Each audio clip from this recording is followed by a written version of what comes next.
दोस्तों, हिजबुल्लाह को हमास का साथ देना बहुत ही ज्यादा भारी पड़ चुका है। दरअसल हिजबुल्लाह इनडायरेक्ट तरीके से अब तक हमास का साथ दे रहा था, लेकिन फिर अचानक से हिजबुल्लाह ने इजराइल के ऊपर मिसाइलें दागनी शुरू कर दी और इन मिसाइलों में से ज्यादातर मिसाइलें तो इजराइल के बॉर्डर के पास में जाकर गिरी हैं, जिसके बाद रात फिर से हिजबुल्लाह की तरफ से एक बार फिर इजराइल के ऊपर मिसाइलें दागी गई हैं।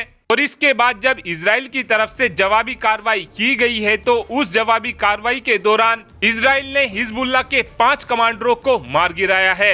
इस बात से हिजबुल्लाह इतना ज्यादा बौखला गया है कि अब हिजबुल्लाह ने अपने जवानों को इकट्ठा करना शुरू कर दिया है और अब हिजबुल्लाह सीधे ही इजराइल से भिड़ने की तैयारी कर रहा है। और जो लोग हिजबुल्लाह के बारे में कुछ भी नहीं जानते हैं, वो केवल इतना समझ लीजिए कि हिजबुल्लाह हमास की तरह ही एक आतंकी संगठन है और ये ग्रुप लेबनान के अंदर रहता है। इसको सीधे तौर पर ईरान से सपोर्ट मिलता है। ईरान की तरफ से हिजबुल्लाह को ऐसी मिसाइल दी गई हैं, जिनकी मदद से हिजबुल्लाह काफी आराम से इजराइल के किसी भी कोने में मिसाइलें दाग सकता है।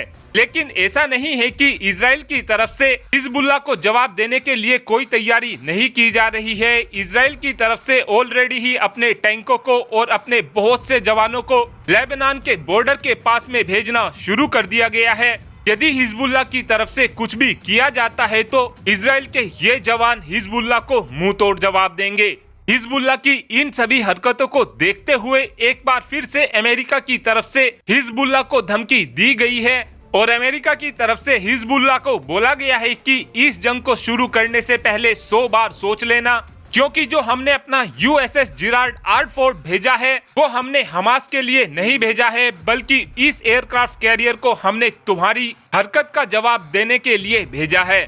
साथ में अमेरिका की तरफ से हिजबुल्लाह को ये भी बोला गया है कि ऐसा कोई कदम ना उठा लेना जिसकी वजह से एक नई जंग शुरू हो जाए।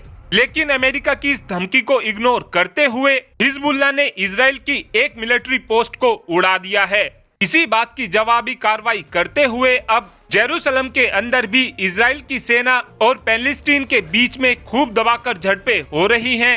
ये झड़पें इसलिए भी बढ़ती जा रही हैं क्योंकि हमास के जिहादियों की तरफ से 100 से भी ज्यादा इजरायली नागरिकों को बंदी बना लिया गया है और इन 100 लोगों में से 11 लोगों को तो इन जिहादियों ने मार भी दिया है और इनमें से जो 11 लोग मारे गए हैं ये सभी के सभी अमेरिका के नागरिक थे और इन 11 लोगों की जान जाने का बदला इजराइल ने रात गाजा पर दबाकर मिसाइलें दाग कर लिया है और इजराइल के इन हमलों की वजह से पूरा गाजा दहल उठा है। और अब आप ही कमेंट कर बता सकते हैं कि यदि इस युद्ध में हिजबुल्लाह कूदता है तो क्या अमेरिका अपनी सेना को इजराइल की मदद के लिए मैदान में उतारेगा, हाँ या फिर ना? इस बात का आंसर आप कमेंट बॉक्स में दे सकते हैं। Thanks for watching this video. Have a good day.